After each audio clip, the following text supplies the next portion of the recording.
This is Chief Virana of Fang, or at least my attempt at trying to make her. She's the only chief who showed up again in the final meetup at the heart at the end of the movie. Maybe she appeared because she wanted to accompany Namaari, her daughter. Or maybe Chief Benja and Chief Virana are closer than they appear. Chief Virana seems to care a great deal about her people, almost to the point of protecting her people over all others, which is how things should be if you think about it, especially in a world infested with Druuns. I think Chief Virana and Chief Benja are created to juxtapose each other's points of view. These two chiefs seem like they have the resources to think about how to shape the world of Kumandra. The other chiefs are more busy taking care of their own lands because they seem more exposed to Druuns. We were made very clear about what other lands lack. The tail lacks water, their land is going desert. The talon is only a wall away from getting engulfed by Druuns.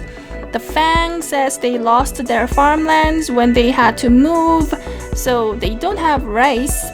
Spine is too isolated from everybody else. The movie did not mention what the heart needs. The heart keeps the dragon gem, so maybe all is well. If that really is true, it's so obvious why all other chiefs hate the heart. The disparity is great and the resources are too concentrated. These chiefs need to get together and at least start the talk. If lucky, maybe figure out what project they want to work together. Much seem to need conversation, but maybe what they really need is a bit of shared views. Anyway, we will eventually get there in the story, so I want all of the chiefs turned into dolls. We already made the other chiefs in the previous videos. Chief Virana is the final one, so now we can have the first chief meeting. To make Chief Virana, I started by clumping up a sheet of aluminum foil and then covering it up with a thin layer of polymer clay. I baked the head so I have a hard surface to work on. I dabbed little pieces of clay around the forehead, nose, cheeks, ears, and mouth to form the face. I do not have a white wig, so I just sculpted her hair into the head. She has a very short hair, so just sculpting the hair seems to work fine. I baked it once more. After the head is cooled down, I painted her eyes, eyebrows, lips, and hair. I also painted her skin to a darker skin tone because the clay was slightly lighter than the doll's body. Next, I worked on her outfit. This is a pretty complicated outfit.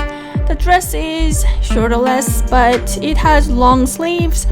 The outer layer of the dress has ends that look like flower petals, and then there is another inner skirt layer, and it is a form-fitting dress.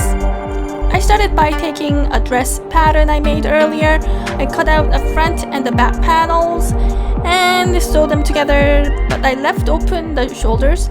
I then cut out the sleeves. I only sewed the bottom half of the sleeves to the dress. I then cut off the top of the shoulders and top of the sleeves. Next, I cut off the ends of the dress to look like flower petals. I took a strip of long gold craft fabric and covered up the seams. I cut out another longer rectangular piece to make the inner skirt. I folded the skirt to look like a bellflower and then attached that second skirt onto the dress. There are 3 long, thin gold lines that go vertically down the dress. There is 1 center line and 2 side lines that curve along the curve of the dress. The earring is made with a cardboard. It is made up of multiple parts. I painted them gold and threaded them together to make a dangling earring. I glued the earring onto her right ear. As for her necklace, I cut out a paper tube and painted it gold. And then Chief Virana is done.